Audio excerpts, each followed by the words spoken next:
안녕하십니까. 중국 근현대사 송광조 발표를 맡은 글로벌학부 19학번 박원빈입니다. 목차입니다. 당시 중국에 대해서도 간단하게 설명을 드리고 숭가자매 아버지 숭자수, 첫째 딸 숭아이딩, 숭칭링, 숭메이링에 대해서 설명드릴게요. 자세하게 설명드리기 전에 그 당시 흐름을 한번 볼게요.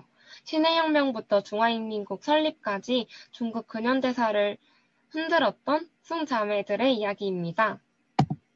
인물 관계도도 간단하게 보자면 이렇게 깔끔하게 정리는 못했는데 가장 위에 계신 분이 아버지였던 숭자수, 그 아래쪽으로 첫째 딸 숭아이링, 가운데 숭칭링, 셋째 딸 숭메이링입니다.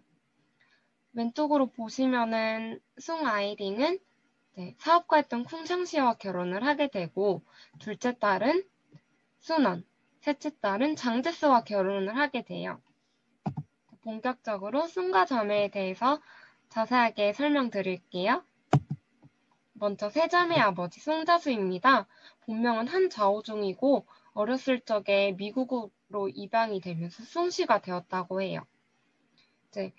처음에는 미국으로도 넘어가서 고생을 하다가 밀항을 하게 되는데 선장한테 걸려서 죽을 뻔할 위기에 처하지만 재치 있게 대응을 해서 선장 마음에 들고 미국에서 10년 동안 고등교육을 받게 됩니다.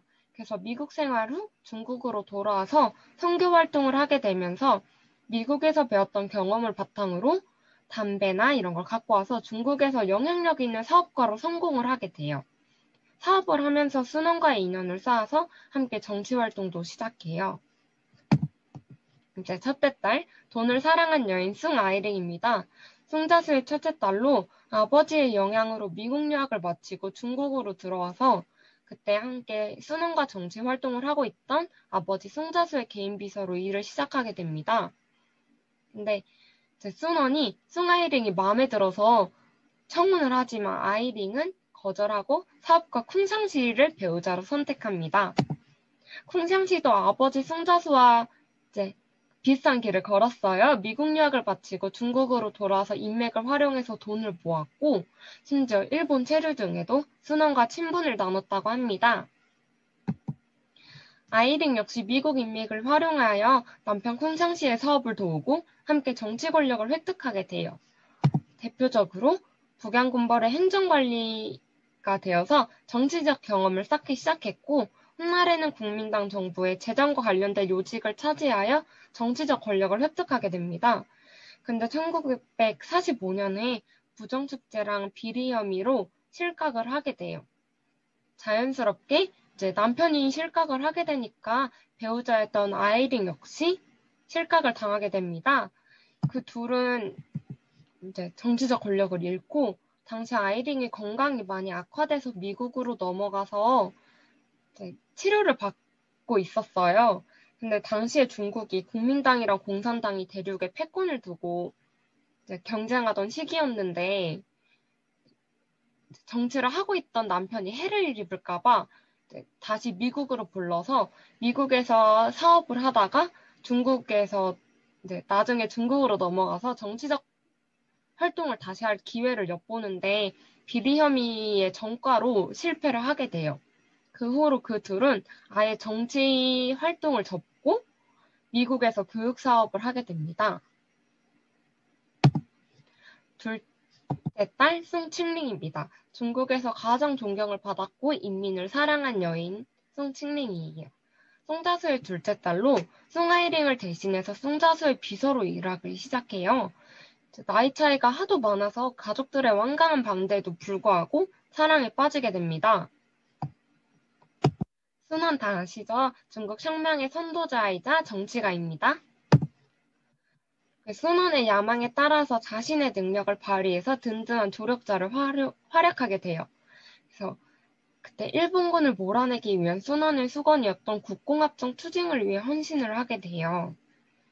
근데 순원 사망 후에 국민당이 힘을 잃기 시작하면서 국민정부는 장제스와 대립을 하면서 내부적으로 분열을 하게 됩니다. 그러면서 숭칭링은 좌파 성향을 가지고 있은 자신을 경계하는 장제스와 대립을 하게 돼요. 그럼 살해 위협을 받고 소련 모스크바로 망명을 가게 됩니다.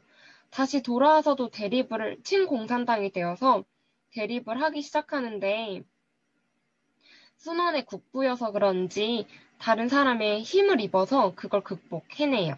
그리고 중화인민국 초기에 여성으로서 유일하게 정치 일성으로 활약을 한 사람입니다. 셋째 딸, 권력을 사랑한 여인 숭메이링입니다. 언니들과 마찬가지로 미국 유학 후에 뛰어난 어학 실력을 갖추었어요. 유독 뛰어난 어학 실력으로 6개 국어까지 구사할 수 있다고 합니다. 훗날 장제스와 결혼을 하게 돼요. 장제스 역시 중국의 정치가이자 중화민국 총통을 역임했죠. 네, 이제 그 당시에 일본군 이걸 많이 받고 있어서 중국이 이렇게 혼란기였는데 장제스는 공산당 세력을 토벌하고자 그쪽에 좀 더 힘을 가합니다. 근데 그 당시에는 공산당을 토벌하는 게 아니라 같이 힘을 합쳐서 일본군을 몰아내기 위한 국공합작을 추진해야 되는데 장제스가 정신을 못 차리고 계속 공산당 토벌에 힘을 쓰고 있으니까 장세랑이 어쩔 수 없이 이제 내전 정지와 항일투쟁을 호소하면서 가두게 돼요, 장제스를. 이거를 시한사변이라고 합니다. 이 시한사변에 안에 숭메이링이 같이 와서 남편 장제스와 장세량을 설득을 해요.